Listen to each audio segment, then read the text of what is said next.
Hey everyone, it's me, Mega, back for something that has probably never happened in the 4 years of me being on the internet. 2-second channel videos, just two-second fit channel videos in a week. That's pretty crazy. You can tell I'm wearing the exact same clothes. I just recorded my Monkey Kid Season 5 Season 6 actually, news video. But I'm here recording another video because today we're talking about Lego's pricing, because of course we are. Now, I already did a main channel video talking about Lego's pricing, but this one's going to be more of an in-depth look at two sets, basically. The Desert Skiff, which I don't have, but is being ridiculed as perhaps one of the most overpriced sets of all time. And this set, Ahsoka Tano's Duel on Peridia, a set that, in my opinion, is probably even more overpriced than the Skiff. Now, if you're wondering why this is releasing so unbelievably late, I mean, it's just, like, it's been a while since August 1st. That's because I didn't buy this set first day. I actually, got it a bit later. I finally caved because I saw it in person, was like, okay, I'll buy it, but I was not thinking I was gonna buy this anytime soon, so that's why it took so long. But we're here now, and I really want to talk about this set, because the controversy that has sparked from this set is still pretty insane. So this is going to be a review, slash deep dive into Lego's Star Wars' like, really bad, pricing. So, yeah, without further ado, let's get started. So now it's time to take a look at Peridia. The minifigures are really the stars of the set, and basically the entire reason anyone actually bought this set to begin with.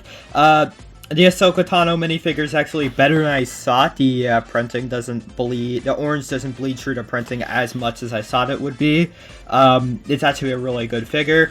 Ezra has had a lot of controversy for not having pupils, and even though his eyes are like uncannily blue in the actual show, this does look like it's too much. Saran here is just about perfect. I love this guy. He's actually probably the best part of the set. Morgan is also really cool. I love that Blade of Thousand, and that new face print is really great. And then the Night Trooper is also probably tied my favorite figure of the set. That gold printing actually looks really good in the light, and it's probably going to be really difficult to catch on camera, but it does shine a lot more than the white does, so it really pops. It looks really good. He also has a very nice zombie face print, which I can be seen used for a lot of figures. And here's what you're paying for. Gray slab. Now, you could make the argument that it's meant to be a stand for the minifigures, and as a stand for the minifigures, it's not half bad. This is pretty cool. You could use this without really touching anything on the sides here. It's actually very nice, and it's mechanically very cool. I don't know why you have to do this. For play, it's fine, but it's like, spending like two of these at the same time is like really a pain. So you could do some okay lightsaber battles here, but at the end of the day, it's just a stand. It's not really that great. It's whatever. It's a fine stand. It has a stupid amount of stickers. I mean, look at this. Like, there are no prints in this set. I don't think there's a single print. All of these gold things are stickers. All of these are stickers, and these are really painful stickers because you want to line those up perfectly, and it is damn near impossible.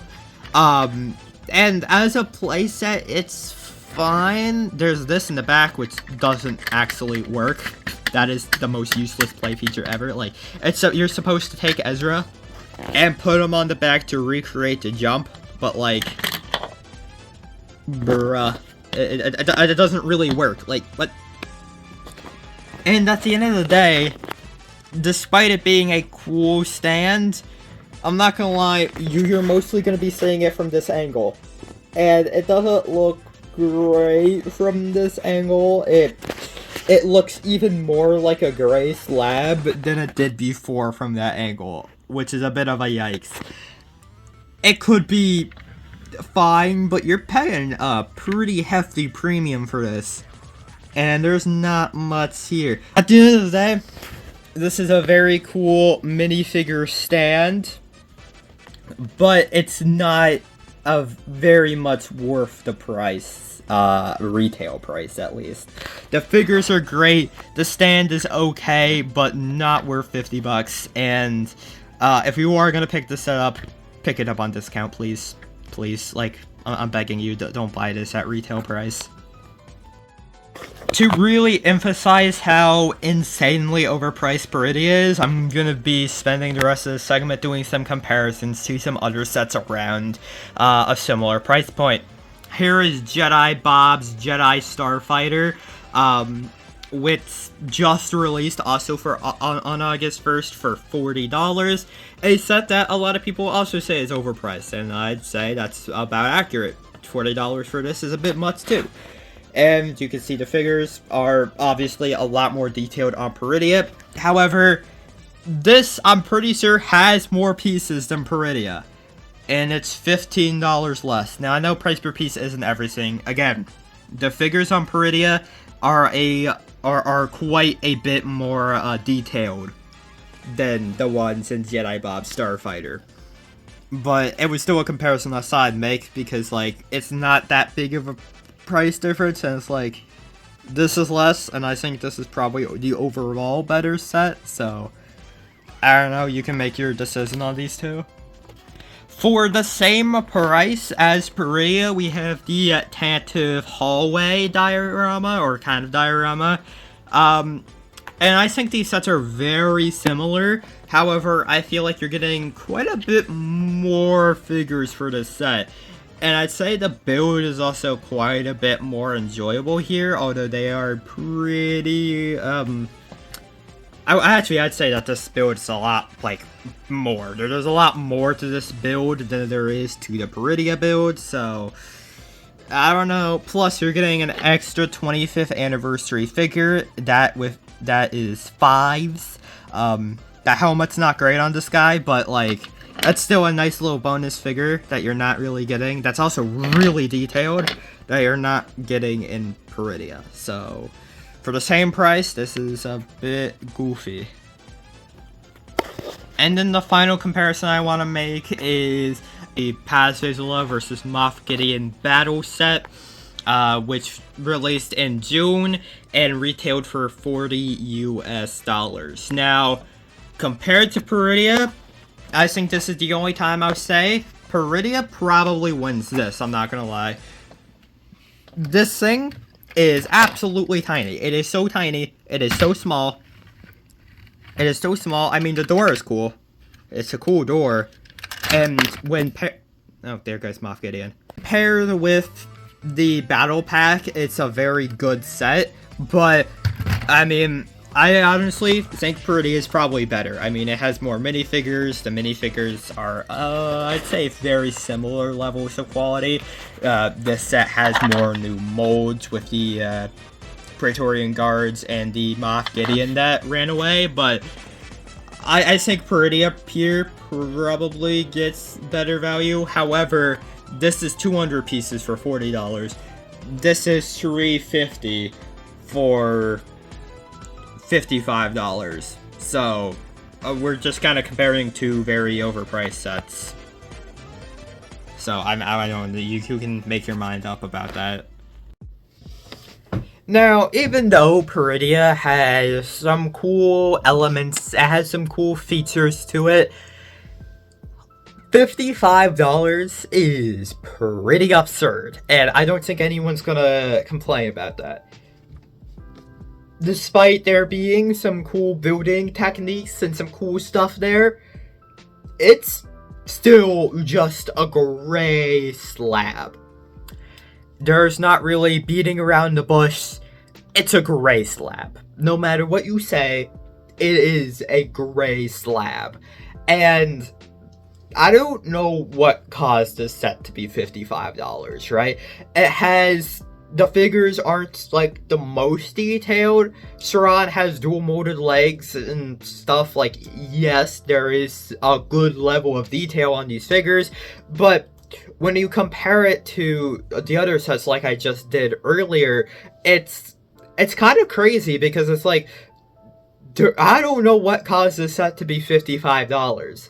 The other Ahsoka sets from the TV show aren't as overpriced, so really what happened is a mystery. I don't know. And when you look at other sets like the Desert Skiff, it is absurd. That is $80 for a pretty big Sarlacc pit, but it's like an okay Sarlacc pit. It's nothing crazy, and a kinda small skiff. At most, that set should have been like $60. And this is really causing an issue because a lot of people are saying they don't want to buy Lego Star Wars or aren't buying Lego Star Wars. I've said many times before that this is probably the best wave of Lego Star Wars perhaps ever. Like, the best year of Lego Star Wars, maybe ever. It is definitely up there with like 2014 and stuff. Well, it would be if the pricing was in sec. Again, I think Peridia should probably have been like $40 max. I think $40 max. Like, don't go above 40. That would have been great. I would have picked it up first day. I would have been super hyped about it. I still think the set isn't that bad, but like, come on. Come on. And this goes back to my main channel video, which you should probably watch after this one, where I was talking about like the X Jet and stuff. This isn't relegated to just Star Wars. This is also a huge issue with Lego Marvel, to where Lego Marvel is very overpriced. And like I said in that main channel video, there are some reasonably priced sets that I think are a good value. But like, come on. But like, actually, come on now. It is kind of mind-boggling at this point. It's so goofy. It's so goofy. Again, I don't really know a solution to this. I think we kind of vote with our wallets, and I think we kind of are. I mean, when you look at the sets that are selling well, obviously I'm not a Lego insider, I don't know these things, but when you just look at sets that have sold out, it's like the Dark Falcon, buildable C-3PO, at least here in the States, the Skiff and Peridia, I'm not gonna lie, from an outsider's point of view, they don't look like they're selling very well. And that's not, you feel free to debunk me in the comments, but I feel like there could be a real issue here that Lego will kind of just keep upping the price until we stop buying. So I don't really know what the solution here is going to be. I don't know what we can do about this, but something has to be done because this is pretty absurd. Legoflation is real, and I feel like it is probably the biggest issue plaguing the company at this point. Like, can we stop? Like, look at other themes like Minecraft, which has pretty reasonable prices. Lego Sonic, which has pretty reasonable prices. Some other themes, Ninjago, you can hate on Ninjago all you want, but their prices, for the most part, are pretty reasonable. So it just seems like it's an issue with license themes, but I don't think it's all just because of licensing fees. Like, yeah, there are a lot of licensing fees they do have for Star Wars and Marvel, but maybe it's the cynical part of me. I feel like they're just kind of pumping these prices up just because they can. They know people are gonna buy it. I bought Peridia, so I kind of am part of the problem, maybe. I don't know. I don't know the solution, but it's an issue and we should probably stop it. Alright everyone, that's about it for this video. That's all I really have to say. I just wanted to talk about this because I actually got a lot of requests to make a sequel to the main channel video, and originally I wasn't going to because I wasn't planning on buying Peridia, but I have it now, so I figured I'd make this video. So yeah, thank you all so much for watching. I might be streaming on Friday, so make sure to stop by to the stream. There also might be a new main channel video that comes out this week. This is like the best week to be a meg enjoyer. Like, this month in general is just a good month to be a meg enjoyer. I am just spamming out content all the time. So make sure to subscribe to here and go check out the main channel video covering Lego's overpriced shenanigans in your free time. Alright everyone, thank you so much for watching. See you all next time. Bye bye.